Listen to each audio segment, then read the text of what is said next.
that's been very controversial for you. And this is, you got in trouble for refusing to call trans men and women by their preferred personal pronouns. No, that's not actually true. I got in trouble because I said I would not follow the compelled speech dictates of the federal and provincial government. I actually never got in trouble for not calling anyone anything. Right. That didn't You happen. wouldn't follow the change of law, which was designed Not to once it was outlaw law. discrimination. No. Why That's what they said it was designed to do. Okay, you cited freedom of speech in that. Why should your right to freedom of speech trump a trans person's right not to be offended? Because in order to be able to think, you have to risk being offensive. I mean, look at the conversation we're having right now. You know, like you're certainly willing to risk offending me in the pursuit of truth. Why should you have the right to do that? It's been rather uncomfortable.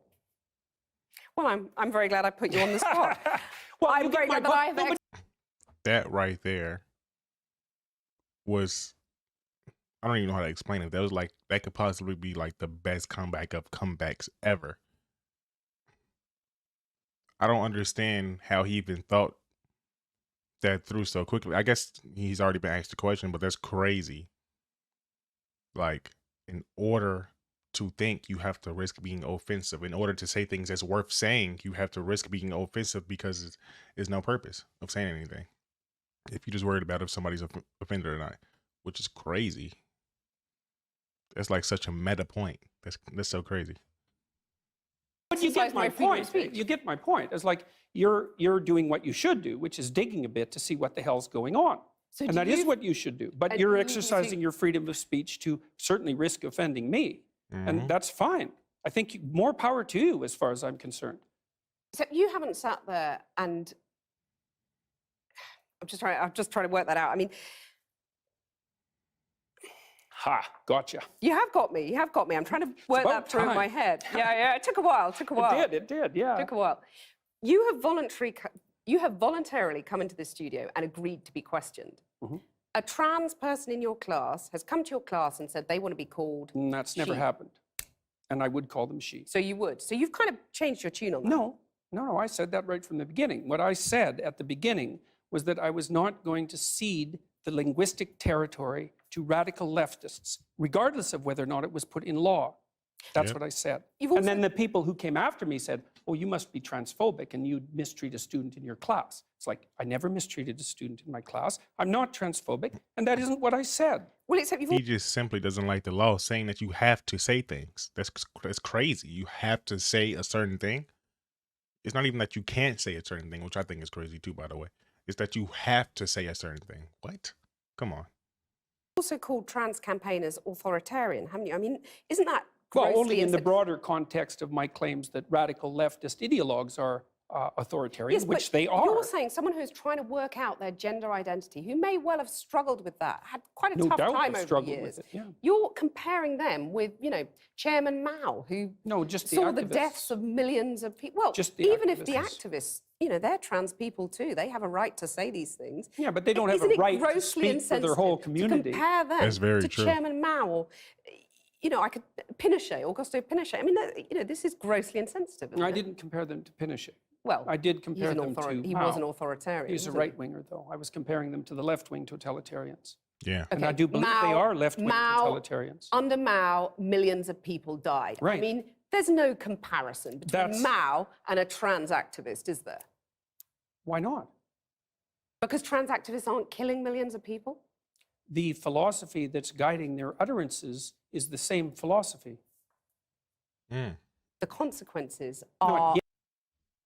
But what if the consequences didn't happen yet? I know what she's going to say. The consequences aren't even the same. This is what she's going to say. But what if they haven't even happened yet? Not saying that they will, by the way. I don't even want to put that out there. Hopefully it doesn't. Pray that it doesn't happen. But basically he's saying that the philosophy is the exact same as the person he's referring to. So I don't understand how she's not following. Yet. You're saying that trans activists could lead to the deaths of millions of people? No, I'm saying that the philosophy that drives their utterances is the same philosophy that already has driven us to the deaths of millions of people. Okay, tell us how that philosophy is in any way comparable. Sure, that's no problem. The first thing is that the philosophy presumes that group identity is paramount. That's the fundamental philosophy that drove the Soviet Union and Maoist China. And it's the fundamental philosophy of the left-wing activists. It's identity politics. It doesn't matter who you are as an individual. It matters who you are in terms of your group identity. You're just saying these things, though, to provoke, aren't you? I mean, you are a provocateur. I never say You're like anything. the alt-right that you hate to be compared to. You want to stir... Wait, first off, she just compared him to the alt-right. That's crazy. And secondly, he just made a very good point. I don't see how she doesn't understand that group identity should not be paramount over individual identity. You should be you before you're a part of any other type of, group. You should be you. You should identify as you. You have your own interests. You have your own looks. You have your own, feel to you. You have your own thing. And if you constantly identify with just this group, oh, I'm black, like me personally, like, I could just say I'm a black male person. It's about, or I could also just say I'm me, Yay Daddy, like and subscribe, by the way. But yeah, come on. Things up. I'm only a provocateur insofar as when I say what I believe to be true, it's provocative. I don't provoke. Maybe for humor, you don't set out now to and then. I'm not interested in provoking. But what about the thing about, fighting and the lobster? Tell us about the lobster. The lobster. Well, that's quite a segue. Well, the first chapter I have in my book is called Stand Up Straight with Your Shoulders Back. And it's an injunction to be combative, not least to further your career, let's say, but also to adopt a stance of ready engagement with the world and to reflect that in your posture. And the reason that I write about lobsters is because there's this idea that hierarchical structures are a sociological construct of the Western patriarchy. And that is so untrue that it's almost unbelievable.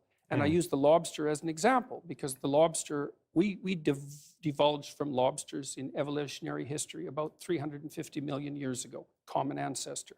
And lobsters exist in hierarchies, and they have a nervous system attuned to the hierarchy. And that nervous system runs on serotonin, just like our nervous systems do. Okay. And the nervous system of the lobster and of the human being is so similar that antidepressants work on lobsters. And it's part of my attempt to demonstrate that the idea of hierarchy has absolutely nothing to do with sociocultural construction, which it doesn't. Let me just get this straight. You're saying that we should organize our societies along the lines of the lobsters. I'm saying that it's... Is that really what you just got from that? That he's saying organized society the same as lobsters?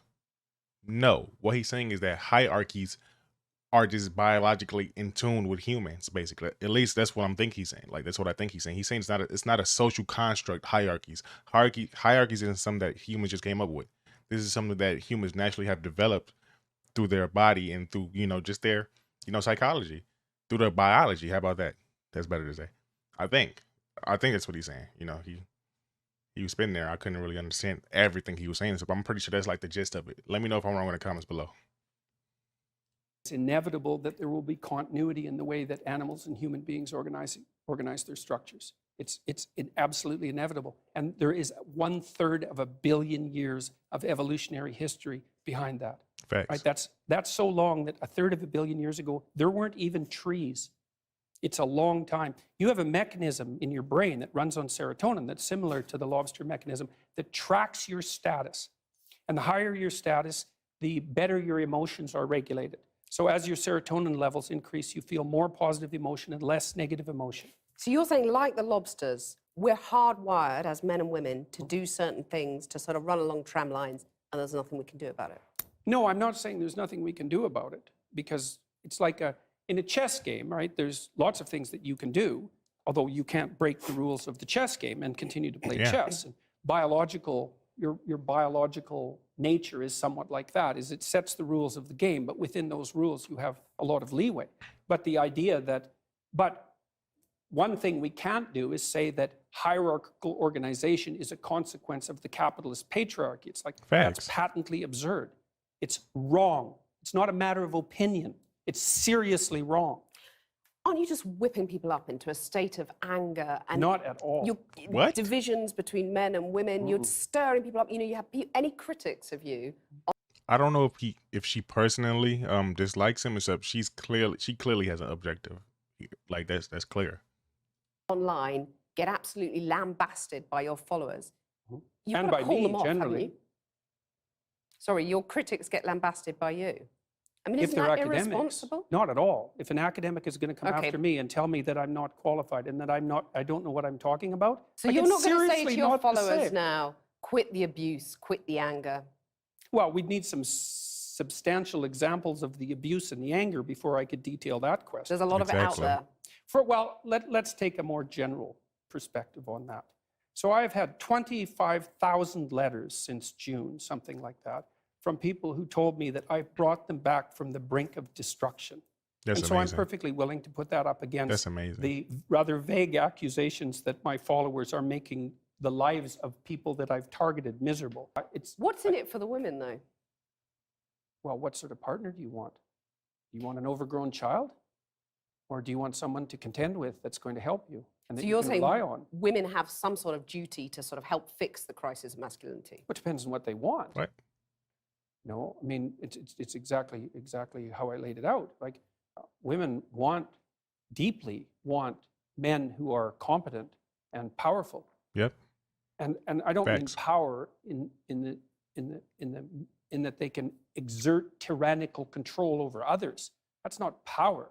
That's just corruption. Mm-hmm. Power is competence. Yes, it is. And why in the world would you not want a competent partner? Well, I know why, actually. Mm-hmm. You can't dominate a competent partner. You So can't. if you Saying want women domination, want to dominate, is that what you're saying? no, I'd say women who have had their relationships their relationships with men impaired, and who are afraid of such relationships will settle for a weak partner because they can dominate them. But Yes. It's a suboptimal solution. Do you It think does that's no what a one lot of any women are good. doing? I think there's a substantial minority of women who do that. Yep. And I think it's very bad for them. They're very unhappy. It's very bad for their partners, although their partners get the advantage of not having to take any responsibility. But what gives you the right to say that? I mean, maybe that's how women want their relationships, those women. I mean, you're making these vast generalizations. I'm a clinical psychologist. Right, so you're saying you've done your research and women are unhappy dominating men. Yeah. I didn't say they were unhappy dominating men. I said it was a bad long-term solution. Okay, you said it was. I don't think women, typically want to dominate men. I don't think so. Typically. Now, some women out there do. That's a minority of women, though. Like, I think he just said that. That's a minority of women that actually want to do that long term. I don't even know what you call it, but like those dominatrix people, I don't even know what the heck you call it. But yeah.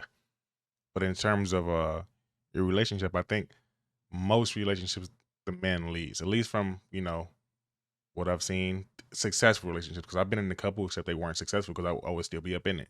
But from successful long-term marriages that I see, the man is always up in the leadership role. Was It's not making the them same miserable. thing. Yes, it is. And it depends on the time frame. I mean, there's intense pleasure in momentary domination. Mm-hmm. That's why people do it all the time. But it's no formula for a successful long-term relationship. That's reciprocal. That being said, that was a good video by Jordan Peterson. My name is Jay Dottie.